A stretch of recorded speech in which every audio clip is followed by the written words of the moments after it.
What's going on, guys? Welcome to today's episode of the Collecting Keys Real Estate Investing Podcast.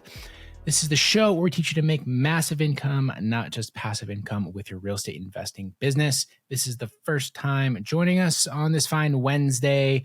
These episodes are called the Mike and Dan Show, and they are where I, Mike DeHaan, and my co-host here, Dan Austin, talk about real estate investing, business, and whatever else we feel like for the week. And we had some deals moving. We got all sorts of things going on. And we were actually just having an interesting conversation right before I push record that I wanted to dive into because I feel like it is actually a very relevant thing that is kind of an interesting conversation. So I guess to frame this out, so we have this property that we are currently selling, like kind of like on a wrap situation. But the challenge with it is we have the buyer who is trying to figure out, like they're trying to negotiate terms in a way so that they can cash flow it for, what'd you say, for 10 months while they maintain their lease in their rental property, but they're planning to move into it after the fact, right? And the question that we have is, why do people do this versus just terminate their lease or leave or buy out their lease and then move into the property when you think that that would be like a better way to do it? Yeah, especially when you're coming up with like large sums for a down payment. It's not like you don't have cash. So like there's better ways to buy properties. So I guess to frame this right, he's bringing what, like $50,000 to buy this property on a wrap from us. Correct. Yep. So he has no reason to that he can't afford to buy out of the lease. So like, why would he even risk that? Like if he's going to move into it, he could bring in a tenant that's going to trash the property. He's going to do like weird stuff in there. Like you have no idea. So if a tenant came to you and was like, "Hey, I bought a house, I need to break my lease," what would you say? I would be like, that's great. Where are we at in the month? Like I would say if it's like the end of the month, I would probably make them pay next month and let them out. If it's like at the very beginning of the month, I would let them know.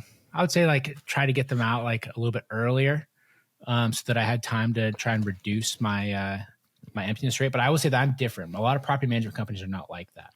People are stupid about this whole thing. It's actually quite frustrating because I'm like you. I would say, because we actually had a tenant. This is exactly what happened to us last year. We had a tenant that was like, "I don't want to sign a new lease. I want to go month to month. I might buy a house."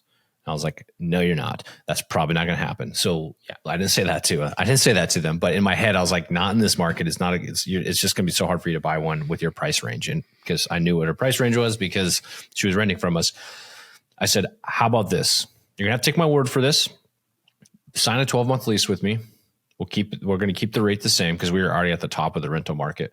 And if you find a house, I'll let you out of your lease. We'll make up some. I'll accommodate you with some terms where I won't charge you extra or anything like that." Guess what? She never found a house, but now she's locked in. So she didn't have a reason just to pop out and move within the next month because she had that freedom. That's why. And in Washington State, where we are, month-to-month leases are a pain in the ass because if you do want them to move out, you have to give them 120-day notice and you have to give them a valid reason for them to be moving out or for you want to move out. So there's an advantage for us on multiple fronts. But in any case, if you came to me at any point in time, I would just be like, just pay me next month rent as long as you're out before the 1st. Yeah.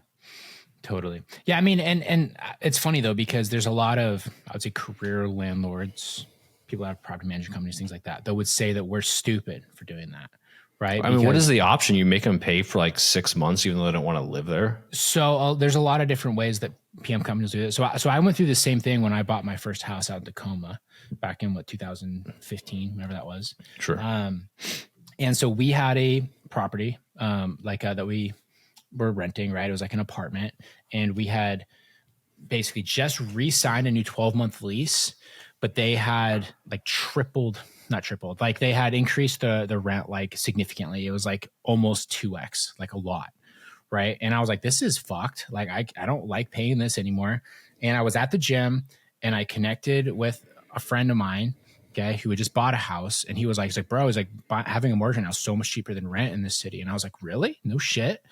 And I didn't real estate and mortgages weren't even on my radar. Yeah. And I just went and like home, I Googled like how much is a mortgage, and I looked at different price points, and I was like, and I was like, how do you buy a house? And there's like all these different loan programs and shit. And, I said to my wife, she was my then girlfriend at the time, but I was like, we could go and have our own house and have a payment that's like 30-40% cheaper than here, and we would actually own it. Like, why don't we do that? And literally that next day or next weekend, we went out, we dropped in an open house. I didn't even need a real estate agent. I don't know how that worked. I just like showed up to an open house and like walked in, and there was this dude, and he was the agent that was running the open house, chatted with him. He, converted us into a lead, or it was a client for him. Mm-hmm. He helped us find our house. And going through that whole process, I didn't even fully realize I was going to have to get out of the lease. So I told them, I was like, hey, yeah, we're buying a house. We're going to leave. And they tried to strong arm me and be like, okay, cool. Now you owe us half of the remaining lease, which was like 5 months of rent. And I was like, God, no. I'm like, there's no way I'm paying that. So I kind of like threw a stink about it. And I ultimately settled where I paid, I think like 2 months, wrote them a check, and just like got out of it. But in doing so, I was able to get into a house that I then sold 3 years later and netted like $150,000. Yeah. Right. And but I remember going through that process, and I was explaining to people, I was like, oh yeah, I have to buy all this lease. And people were like, you're wasting that money, like all these things. And I was like, I guess I wasted, $3,500 or $4,000, right, but I made $150,000 3 years later. Who gives a shit? Yeah. To me, I mean, and maybe that's just the difference in how some of us think. To me, that's like just not even a problem.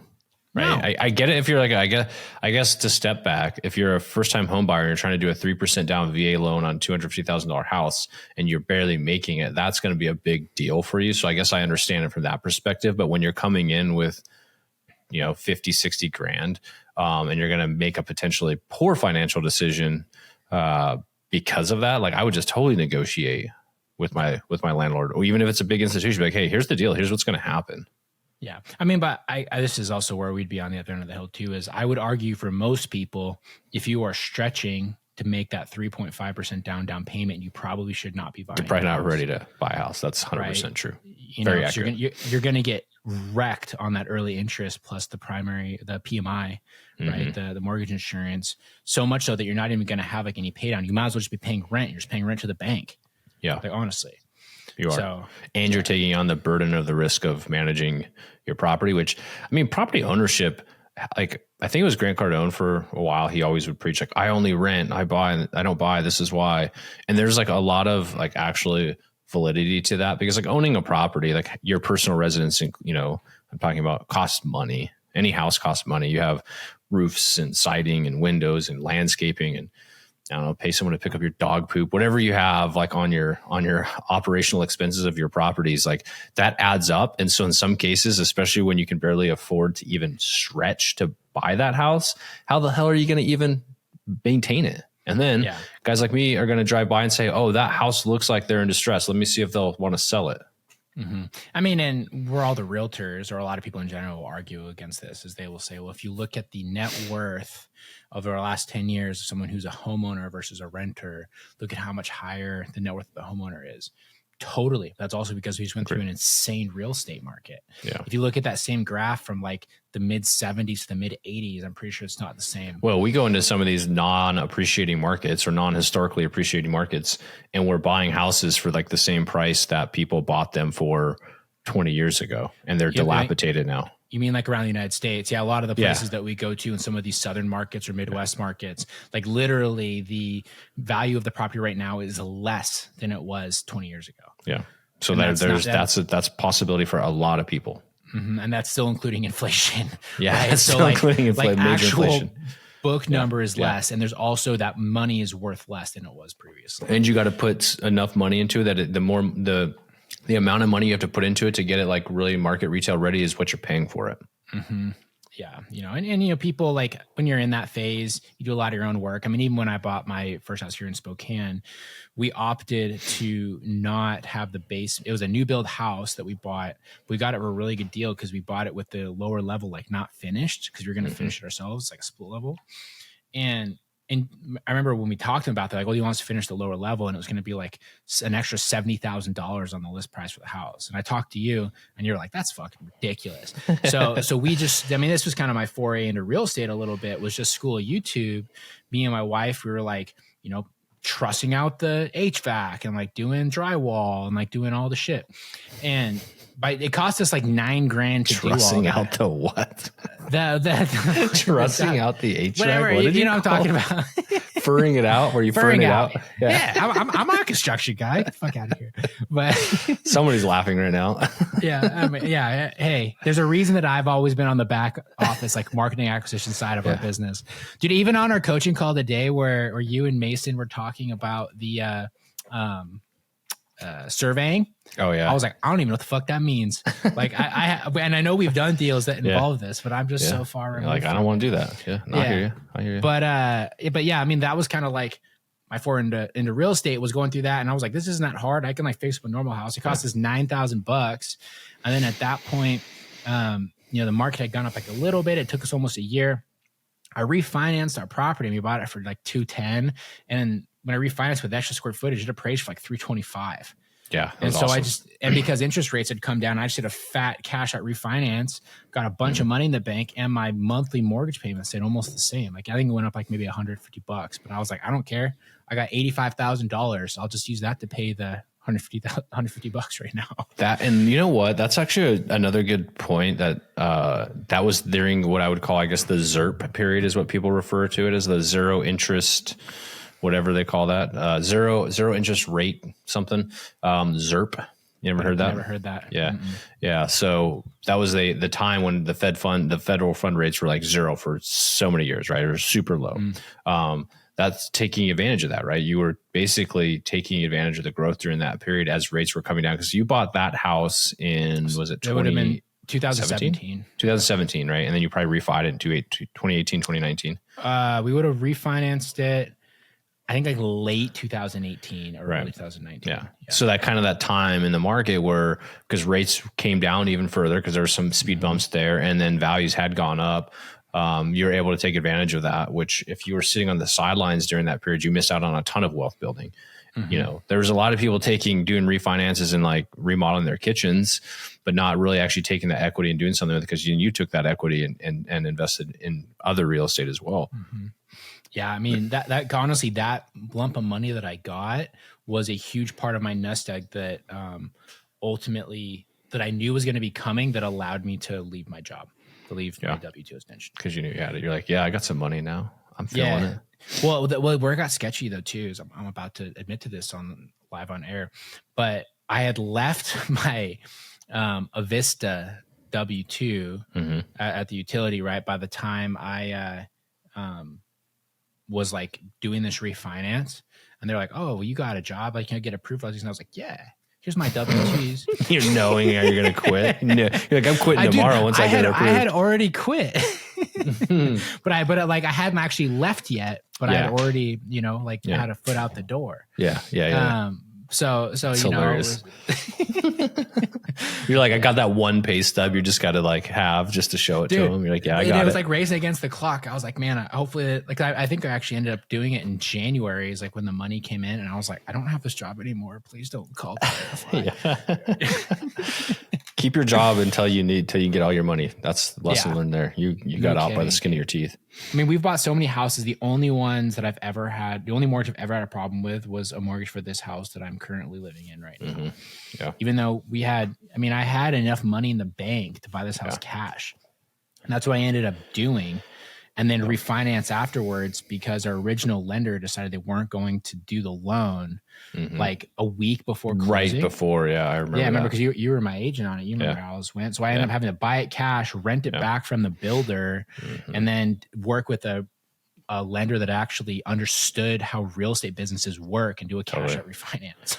Yeah, it is kind of funny because a lot of people do actually talk about like, hey, get all your loans before you leave your job. It's like, that is kind of true, but it's also kind of not true, because from rental property standpoint, if you're going out and getting commercial loans, you're good. You can still get lending and financing. It's where if you want to get that good government debt, basically, right? Like the Fannie and Freddie stuff, where you want the 30-year fixed, and you can only get 10 of those anyways. So if you're working out in real estate, you might already be maxing that out anyhow, and you're going to go commercial loan. So if you quit your job, you could still get a commercial loan. I don't know if they would have done that on primary though. A commercial loan on primary? Yeah. No, I don't think you can do that, right? It has to be like an actual, it has to have income, right? It does. Yeah. Because I look at the DSCR, right? The debt service coverage ratio. That's the number one thing to look at. And even with all the commercial loans that we do on residential properties for a while. Now they just have it actually rented, but for a while when like you could get loans left and right, they would just go off of the market perceived rent. Like there was that golden period in there in 2021. I don't remember. We would just text our banker and he'd be like, yeah, I'll drive past it tonight. And he'd like go drive by, like, cool, refinance you in 2 weeks. Yeah, dude. We had such a great run there. There was a good period of time where I just thought that's how it was. I know. It is not that way. That same banker's like, nah, bro, we're not lending on shit right now. Dude, like impossible. They don't do anything. But makes it hard. But yeah, going back to the initial conversation though, about like the a home ownership piece and the appreciation of different things, you know, and the FHA buyer that's like sort of over leveraging themselves. This is something else that's my current pet peeve that I'm starting to see. I mean, I'm not starting to see, I've seen this a lot. A lot of these people, these influencers, investors that are in these very hot markets typically, which I guess is everywhere, but they are very boldly proclaiming on stage, I think it's because we're in a hard cash flow sort of market right now, that you need to be buying everything for appreciation. And all of their success has come from their appreciation from their properties. And like the most current one that you posted on Instagram was Thatch Wynn out in Seattle, who's stellar investor, super solid guy, but he is really into like, I am so successful because it's appreciation. I'm like, yeah, dude, you started buying properties in Seattle 25 years ago in like the late 90s, early 2000s. No shit. But the problem is, I think, like, if you just look at the trajectory of the economy, what the sort of situation is for so many people with the affordability issues, there's a very real situation that exists in most markets that, like, the cost to maintain or update your properties is probably going to be more than the appreciation over the next 10 years. Like, seriously. For sure. Absolutely. Especially if you're buying dumps. Especially if you're buying dumps, you're buying like kind of like starter home price point. It's like, and the cost of labor has gone up so much. The cost of materials has gone up so much. Like if you're buying like a $300,000 house right now, and over the next 10 years, it's going to go up 10 to 15%, right? It'll go up between $30,000 to $45,000. If you look at the roof, the HVAC, the air conditioning units, the hot water heater, general wear and tear, it's highly possible that all of those things will equal significantly more than $45,000 over 10 years, right? And you're also not going to cash flow on it because interest rates are so poor to the rent rates. Plus, they're going to keep increasing your property taxes and your insurance. Like, I honestly don't know what the best long-term play is for real estate. I think that's where you're going to make your money right now. And so, because you have to find what's going to work in this environment, what's going to work for you in your position. When people ask me, they're like, hey, when you want to do like a deal analysis, like, hey, how would you look at this property? And the first thing that always comes out of my mind is like, it's different for me. It depends because I'm maybe in a different situation than you are, for better or worse, right? People like Thatch in this example, he can say invest for appreciation, which I agree with him. Like if you can invest for appreciation, always invest for appreciation, because making $200,000-$300,000 on appreciation of like a property over a few year period is always going to be better than collecting the cash flow. It's just so much more massive. But like you can do that, and you can do that at a slightly negative even for a few years if you've already got $400,000 a month in passive income, right? Because whether people like to believe it or not, once you get to a certain amount of wealth and income, little decreases or little losses don't affect you nearly as much. So if you're making $100,000 a year and you lose 20% of your income, that affects you drastically compared to a guy making $400,000 who loses 60 grand or 80 grand of their income. That you just have more buying power because you're at a higher scale, right? So it's different in that sense, but also your risk profile changes. So there might be some things that I would have done 3 years ago starting out when I'm trying to grow that I won't do right now because I'm like, well, I don't have to do that right now. And I'm looking at different opportunities instead. Yeah. I mean, well, I think that just like that whole situation, it's never been more true in real estate that you make your money when you buy than like right now, because you can't bake on like longer term. Well, you can't cash flow it, right? So we were talking about this earlier on one of our coaching calls, like taxes. Looking at some of our properties, we've had taxes go up between 30 and 100% since we've owned properties, right? We've had insurance, looking at some of them, literally double in a year. So if you go from $75 to $150 overnight, that's not a lot comparatively, but percentage wise, that's huge. So say you had, a good example for a baseline for us, we typically would have like $60 budgeted for insurance. We have one a property that's now 120. That same property's taxes were 2,800. That property's taxes are now 4,000. So just in the taxes alone, that's $1,200 increase, plus then the insurance monthly, which is double, which is another $720. So you already had about $2,000 in lost cash flow. I can't necessarily increase my rents this year by that much. That would be over 100% or $100 a month, almost $200 a month. And if anything, rents are going down, right? And they are. That's kind of like the challenge with all this is people were locking in their long-term cheap debt, but now you're getting all these extra expenses that are increasing so dramatically. The taxes because property values have gone up, the insurance because insurance companies are all a bunch of crooks, right? You might as well have just bought in a property for 6.5% or 7% 2 years ago. Yeah. Like you still have this sunk cost that is going to something, right? Your maintenance still goes up. You're still going to turn your property on average probably every 12 to 18 months. And I don't know how you can turn a property for less than $2,000 to $3,000 if it's perfect, between like lost rent and like just small little things you have to do and pay your property management leasing fee. That's another half month's rent to a full month's rent, depending on what you're paying. Yeah. And like, I just don't see like real estate values booming again. Like they have in the past like couple of years. Like I think this stuff will stay steady or to like sort of slowly creep up. But I think it's just that combined with the higher cost to do everything, make it expensive. So that like it's going to be like a net zero. I mean, like I really do think that the best place to be if you're going to be a real estate investor right now is to be in a position where you make a lot of money, like you learn how to make a lot of money and you use it purely for the tax benefits. Yeah. Right. Like I think the debt pay down benefit exists. It's just not as magnified when you don't have 0% rates, right? Sure. You're going to be paying down on 6 to 7% debt, which means you're not getting the max benefits till probably like year 3 or 4 on that, or not max, but better benefits. Till like year 6 or 7 on that, just because you're going to have to pay down enough interest to where you're actually hitting $300-400 a month in actual debt pay down. So I think that still exists, but the cash flow doesn't. The cash flow solely has to be used for maintaining the property over the long term, or recycle your properties quicker. You're going to have to do a little bit, like pay attention to that, because I think there's a curve in property ownership. Ideally, if you buy, this is like the ideal, like I want my cake and eat it too, way you buy like single family homes or properties.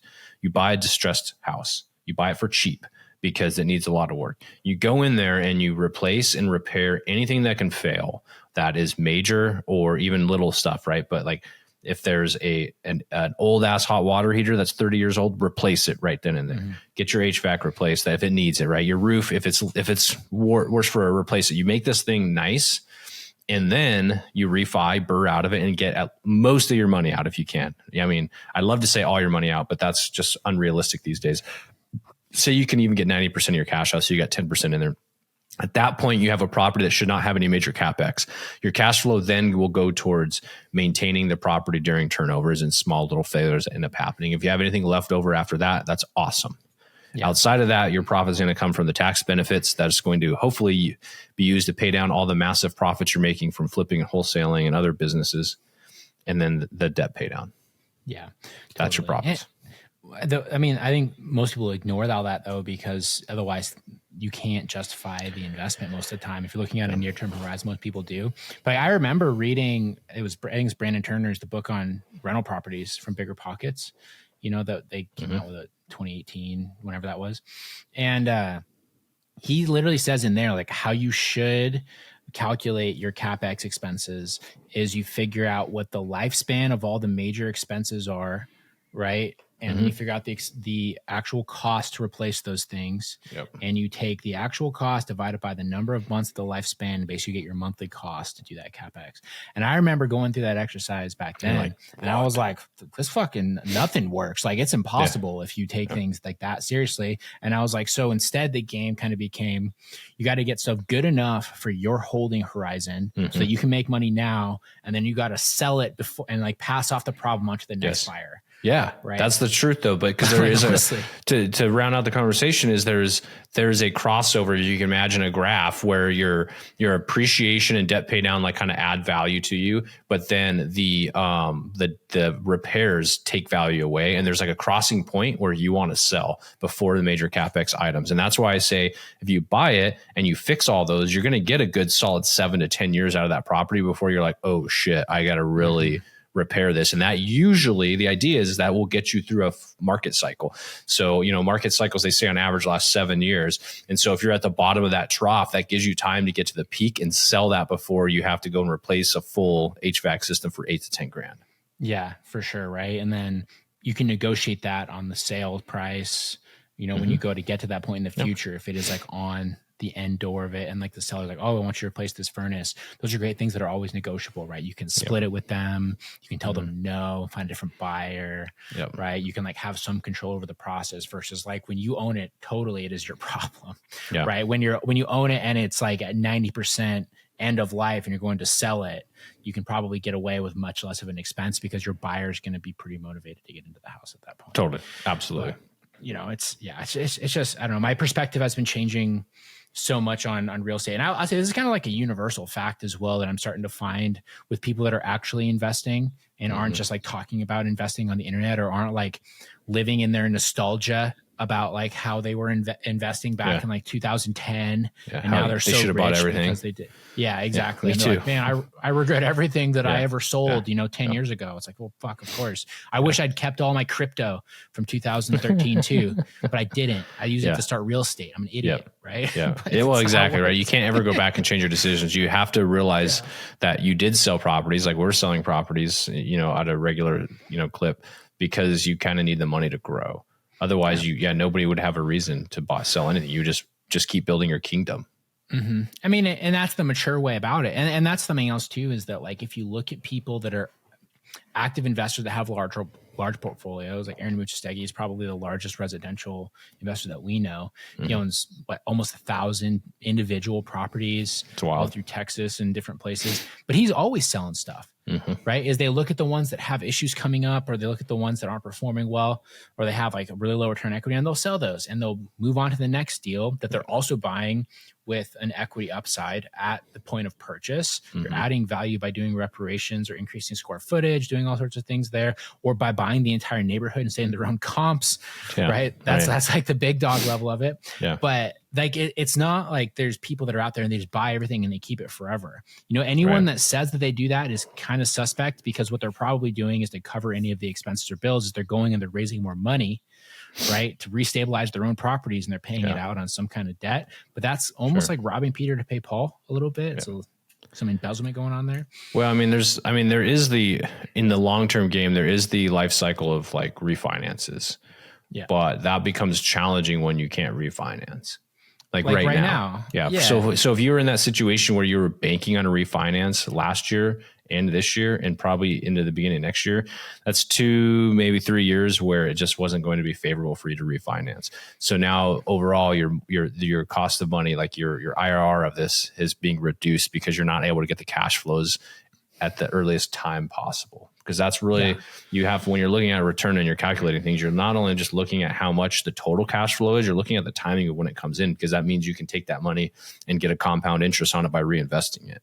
Yeah. Well, that's why all the commercial real estate is tits up right now, because you have all these people that were buying properties 5 or 6 years ago on these 5-year balloon debt that forces them to refinance. And they were basing their future valuation off of their past experience, which is not what happened. For sure. Instead, we ended up with higher interest rates for a very long period of time, plus lenders just generally not having an appetite for commercial real estate at all. Yeah. And so all these people are getting these properties foreclosed on. And I saw the number kind of recently. I should look, see if I can find it. But it was like some several $100 billion worth of commercial debt that are going to be coming due this year. Yeah, it's a lot. And it's like how, like, what are they going to do? Like on those properties, they've appreciated zero. Like they've dropped in value, dropped very incredible amount. Yeah. Well, the argument has been the whole year is also that most of that money is held by regional banks. So it's not like Bank of America that can like go and get a bailout. Or have just the balance sheet to absorb it. Right. These are regional banks. that you might like think about San Francisco, like people like regional banks there that, went through the boom and now they have $1 billion worth of one office building block, right? That is just upside down. That's what you're going to see. So the idea is these lenders should, if it worked out, would love to restructure that debt with these operators, but there's just no income coming from some of these buildings. So it's problematic, but you want to restructure it so that you can get to a point to where rates are a little bit lower and that you can actually start like generating income because people want to use the buildings, or someone's just going to have to buy it out of distress and reposition the property. My audio cut out during your entire thing, so I'm just going to say yes. Yeah. Dan, that was the smartest thing you just said.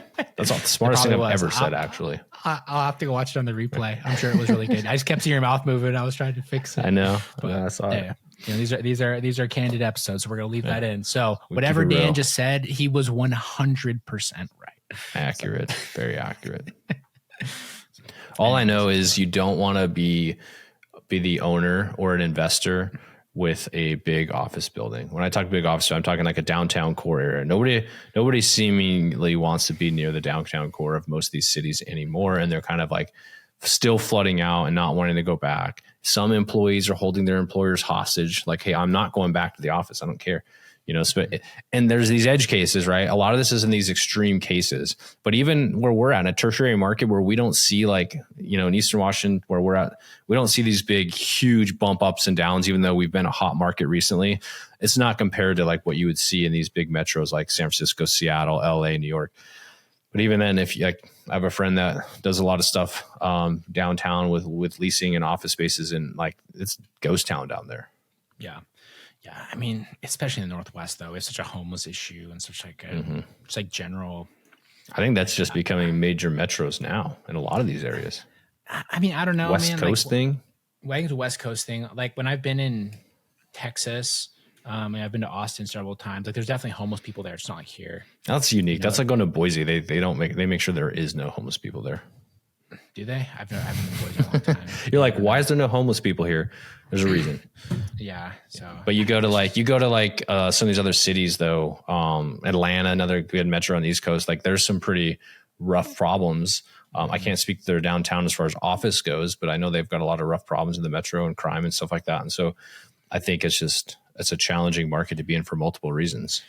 I think a big part of that is that there is a limited population that wants to live in a city. Like actually live in a city. Mm-hmm. And those people that want to do that, they're going to all congregate to like actual cities. Right. Mm-hmm. And so I saw this statistic recently that was very interesting that New York City, the vacancy rate in their properties is at the lowest that it's been in like 40 years.